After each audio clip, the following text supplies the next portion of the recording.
There's a voice that shows up right after the drop off, right? Right after maybe she leaves. It says something like this: You failed, you lost, you're broken. I used to believe that voice until I realized it wasn't mine. It was a trap. It was the enemy doing some of the things that the enemy does to me. I want to give you a pretty solid structure today about what to do with that inner critic, what to do with that inner voice, because that voice will keep you living in the past. It'll keep you destroyed. It'll keep you absolutely stuck. So let me tell you this. Let me give you this real close and real quick. You're not broken. You're under attack. And let me remind you of this being under attack. I say this a lot with guys when I have conversations with them. And if you ever watch Discovery Channel, you'll notice the parts that I like to watch Discovery Channel is usually when it's a hunt. It's a predator that's going after another animal. And whenever you see those, you'll notice that those predators going after those animals are going after the animals that are hurt, that are broken, that are slow, and that are off on their own. And that is the quintessential divorced dad blueprint of how to get picked off, how to get eaten alive, and how to get destroyed in the journey. Because so many of these dads like yourself, they do. Maybe you have gotten through it, but maybe you're still in a blender. We want to get through that. We want to build through that. That inner critic is something that keeps you lame. It's a virus. It's a cancer. And it's something that you must eradicate immediately, or your future is being wasted. I just feel like I need to say this in this video, but many of you know that there's a very high rate of suicide with divorced dads. That basically means they don't believe they have a future. This is a virus. This is how it begins. Your future is being destroyed by this inner critic. You got to remember, John 10:10 says the enemy comes to steal, kill, and destroy. And the easiest target is a man who's lost everything, or he thinks he lost everything. And that's where you are. That's where I was. I felt like I lost everything. Bank accounts, pulling money out of equity in my car and housing and all that sort of stuff. It feels like you lost everything. Maybe you lost a job, which I had lost a job as well. Especially when you're alone, you're gonna hear that critic voice again. I want to give you some things to think about, because I want to put faith in you. You are enough. You can go and build the things that you want to do. Many of you, I just feel that I need to say this again. You have got to understand that you can build. You can become the hero of your story. If I can do it, if a guy like me who is barely able to make a couple grand a month to being able to build blueprints of $100,000 months, and I have clients that are creating 125 million plus in revenue, it can happen for you. You've got to build the faith inside. You've got to kill that inner critic. So look, I've been there. I said it to you before. I still even hear it sometimes, and even now.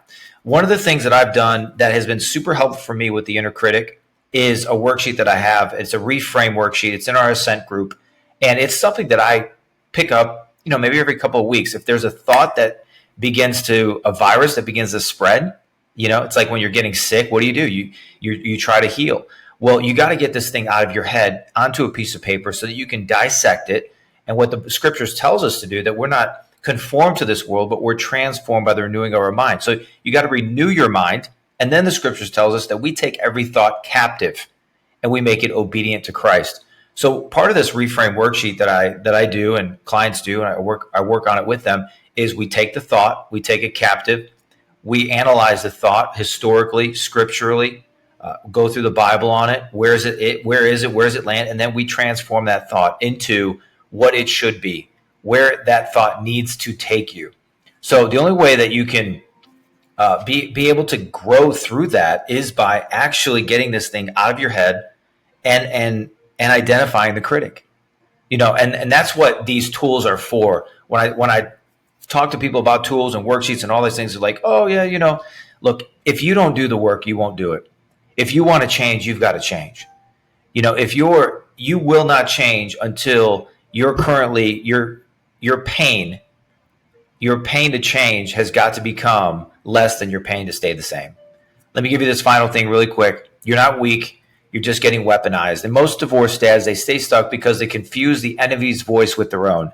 And you're not hearing the truth. You're hearing trauma replayed on a loop. It keeps you stuck. It keeps you passive. It keeps you isolated. It keeps you double-minded. I know. I get it.